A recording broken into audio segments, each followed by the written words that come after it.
Muito bom dia, meninos, incríveis campeões. Estamos aqui para iniciar mais uma aula de desenho e geometria descritiva, onde teremos como tema a interseção de retas com sólidos. Para esta aula, iremos precisar dos seguintes materiais.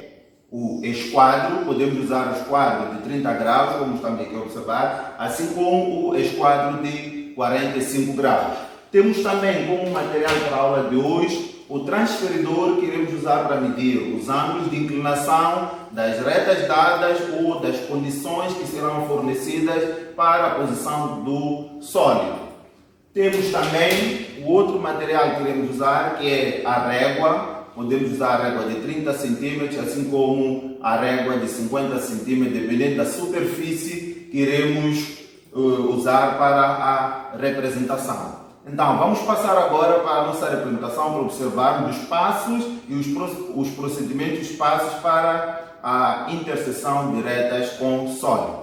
Então, dando continuidade aqui à nossa aula, primeiro dizer que para falarmos de interseção de retas com sólidos, é importante revermos o conteúdo sobre retas e planos e também devemos rever o conteúdo sobre secção de sólidos, pois para termos os pontos de entrada e saída de uma reta num sólido, é importante recorrermos a um plano auxiliar que vai nos permitir seccionar o sólido, e esse plano auxiliar deve conter a reta para depois acharmos os pontos de entrada e saída da reta na secção produzida. Então, vamos aqui a uma pequena representação para fazermos uma demonstração tridimensional daquilo que estamos aqui a falar. Primeiro, vamos ter aqui uma pirâmide qualquer com uma base quadrangular. Então, ela será representada aqui de uma forma muito rápida.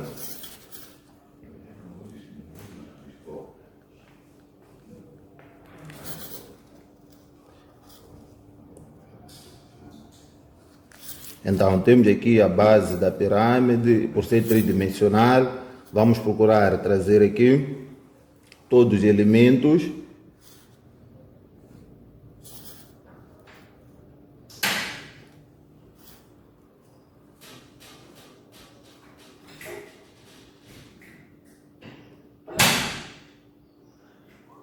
Então, temos aqui esta pirâmide quadrangular e passa por esta pirâmide uma reta qualquer de nível. Então, vamos colocar aqui a reta a um traço fino.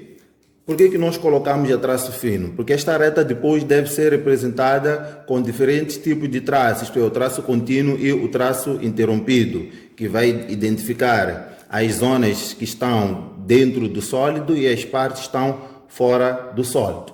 Então, para acharmos os pontos de entrada e saída desta reta neste sólido, devemos recorrer a um plano auxiliar. E porque trata-se de uma reta de nível, então vamos recorrer a um plano de nível auxiliar que irá nos facilitar a representação. Então, vamos colocar aqui um plano qualquer de nível que irá seccionar o nosso sólido.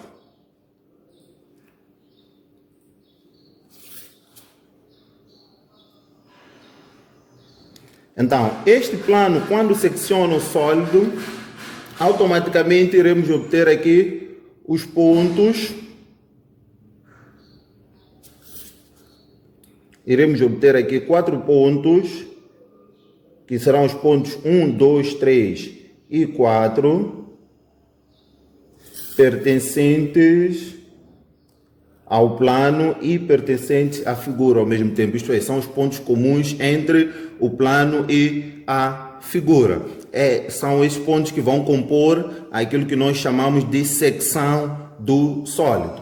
Então, vamos achar agora os pontos de entrada e saída da reta nesta secção. Então, vamos achar automaticamente aqui, teremos o primeiro ponto, que é o ponto S. de saída e este será o ponto E de entrada. Então, estes são os pontos 1, 2, 3 e 4. Temos aqui o vértice, os pontos A, B, C e D. Então, a parte que está dentro do sólido, nós iremos representar a traço interrompido, que é um tipo de invisibilidade por penetração. Depois temos a invisibilidade também por obstrução, que aqui não está patente, porque a reta ela entra e sai na parte próxima ao observador. Então, depois temos esta parte em que a reta aparece de forma contínua. Daqui passamos para a representação no plano de desenho para vermos como é que a imagem irá aparecer. Continuando aqui com a nossa aula, agora passamos para a representação no plano de desenho, onde temos aqui o eixo X, que é a nossa linha de terra. Temos aqui as duas projeções da nossa pirâmide de base quadrangular. Então, temos aqui a projeção horizontal e a projeção frontal. Temos também as duas projeções da reta de nível. Então, trata-se da reta R de nível. Então, para obtermos os pontos de entrada e saída da reta neste sólido, tal como falamos anteriormente, devemos recorrer a um plano auxiliar. Então, vamos colocar aqui um plano auxiliar de nível e nós sabemos quais são as características de um plano de nível. Ele apresenta apenas um traço e é o traço frontal. Então, este traço frontal deverá coincidir com a projeção frontal da reta R. Então, estamos a falar aqui de HF de alfa. F de alfa, que é o nosso plano. Estamos a dizer que a projeção frontal da reta coincide com o traço frontal do plano de nível. Então, vamos achar primeiro a secção produzida por este plano de nível. Então, automaticamente, por tratar-se de um plano de nível, a secção é direta e porque não temos nenhuma aresta de perfil, não precisaremos recorrer aos processos geométricos auxiliares. Vamos achar diretamente os pontos 1, 2, 3 e 4. Então, vamos achar a outra projeção dos mesmos pontos. Então, para o ponto número 1, nós sabemos que ele pertence à aresta AV. Então, nesta mesma aresta, vamos achar aqui o ponto número 1 na aresta AV. E o ponto número 2 pertence à aresta BV. Então, vamos achar aqui o ponto número 2 na aresta BV. O ponto número 3 pertence à aresta D. Pertence à aresta DV. Então, vamos achar aqui o ponto número 3 na aresta DV. Então, temos aqui o ponto número 3. E, por fim, o ponto número 3 encontra-se neste espaço, a aresta DV. Então, por fim, teremos aqui o ponto número 4. Que vamos achar aqui o ponto número 4. Este aqui podemos ignorar. Então, vamos unir os 4 pontos para obtermos a secção. Então, esta secção deve ser representada a traço fino. Deve estar a traço fino, porque o nosso objetivo aqui não é obter a secção, mas sim os pontos de entrada e saída da reta na secção. Então, automaticamente, vamos obter aqui os pontos S e aqui o ponto E, que é de entrada. Este é o ponto de entrada, este é o ponto de saída. E porque nós sabemos que todo ponto formos a representar no plano de desenho, deve ter as suas duas projeções. Então, temos aqui o S, vamos considerar este S1 e o E1, e vamos achar a sua projeção frontal.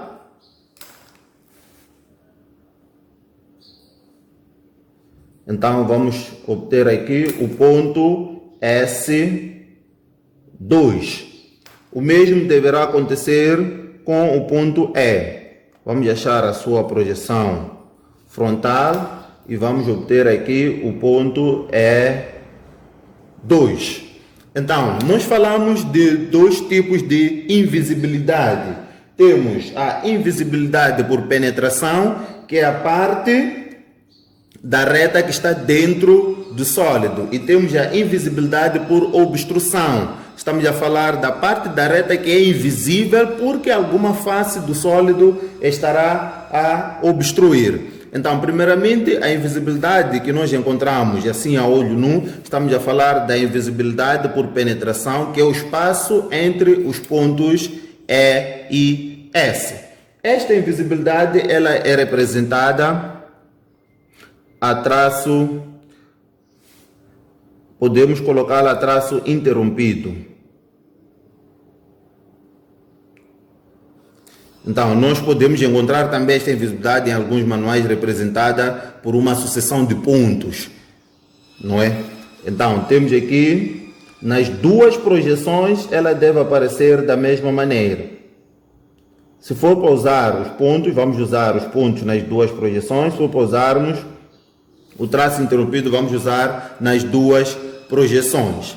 Então, da parte que está fora do sólido, da parte da reta que está fora do sólido, vamos procurar ver qual é a parte que está obstruída. Então, vamos observar o sólido nesta direção.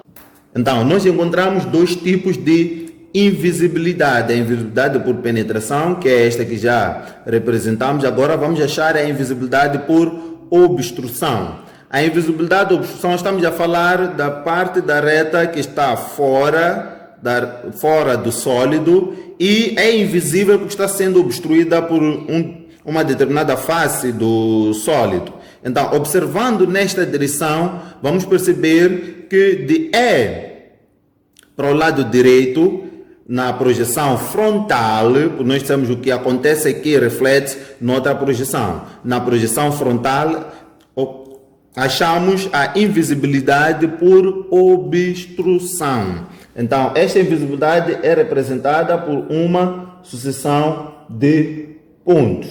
Até o limite da projeção. Não podemos passar a projeção para fora até o limite da projeção. Então, vamos considerar este um ponto, podemos chamar ponto F. Então, a outra projeção do mesmo ponto F, nós podemos encontrar aqui. Então, temos aqui o ponto F. E do lado de saída da reta, nós não temos nenhuma invisibilidade por obstrução. Nesta projeção, que é a projeção horizontal, não temos também a invisibilidade por obstrução. Por quê? A reta vista de cima é toda ela visível nas partes que estão fora do sólido. Então, quando nós falamos de interseção de retas com sólido, estamos a falar dos pontos de entrada e saída de uma reta num sólido. E para obtermos esses pontos de entrada e saída de uma reta num sólido, é importante recorrermos a um plano auxiliar, e este plano auxiliar deve ser um plano cuja reta pertence a este mesmo plano. Então, estamos falando aqui de uma reta de nível, vamos recorrer também a um plano de nível. E muito obrigado por hoje, nós iremos parar por aqui e na próxima aula vamos dar continuidade à interseção de retas com sólido.